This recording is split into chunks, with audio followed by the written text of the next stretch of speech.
जब मन की चिंता को परम पूज्य गुरुदेव ने दूर किया, आइए जानते हैं इस स्मरण में कैसे।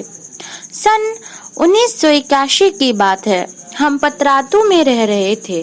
उन दिनों विचार क्रांति अभियान हेतु पद यात्रा व साइकिल यात्रा का दौर चल रहा था। पिताजी ने तय किया हिमालय की ओर साइकिल यात्रा पर जाएंगे। 3 सदस्यों की टोली तैयार हुई। योजना बनी कि पहले हरिद्वार जाकर गुरुजी से आशीर्वाद प्राप्त किया जाए, फिर हिमालय की ओर बढ़ा जाए। यहाँ साइकिल यात्रा के लिए सरकारी अनुमति आवश्यक होती है।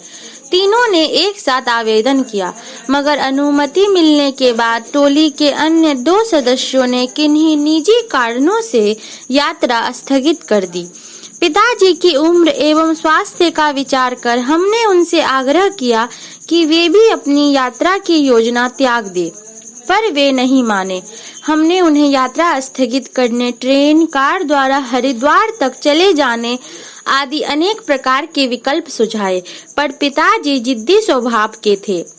वे संकल्प कर चुके थे, इसीलिए रुके नहीं, अकेले ही रवाना हो गए। यात्रा के आरंभिक दिनों में वे हर एक दिन एक पत्र लिखा करते थे, जिससे यात्रा का विवरण मिलता रहता था। कहां तक पहुंचे इसकी जानकारी रहती थी। कानपुर पहुंचने तक का समाचार मिलता रहा। इसके बाद पत्र आने बंद हो गए। आगे का रास्ता खतरों से भरा हुआ है, इसका हमें पता था। पत्र न आने से दुश्चिंता बढ़ने लगी। एक एक कर 8 दिन बीत गए। रविवार के दिन हम बैठकर बातें कर रहे थे। पत्नी से इसी विषय पर चर्चा हो रही थी। मैंने कहा जाकर देखना चाहिए। कानपुर से आगे सड़क मार्ग में जाकर आसपास के लोगों से पूछा जाए, इस तरह के कोई व्यक्ति साइकिल यात्रा करते हुए आए थे क्या? विचार क्रांति अभियान के तहत अगर उधर से गुजरे होंगे तो वहाँ के लोगों को अवश्य ही पता होगा। इस विषय पर पत्नी से बातचीत चल रही थी कि अचानक मेरी आंखें बंद हो गई। कोई 45 सेकंड का समय रहा होगा, जिससे मैं ध्यान की उस गहराई में पहुंच गया जहां घर, आसपास की वस्तुएं, सारे लोग एक बारगी अनुभव की सीमा से परे चले गए। देखा, सामने गुरुदेव खड़े हैं।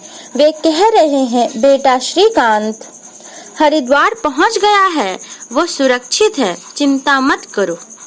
वो यहाँ 8 दिन एकांत में रहेगा, फिर हिमालय की ओर रवाना होगा। आंखें खुली तो फिर से पहले का परिवेश सामने था, मगर पहले की वो दुश्चिंता जाती रही। अगले दिन पिताजी का पत्र मिला। पत्र में वही बातें लिखी थी।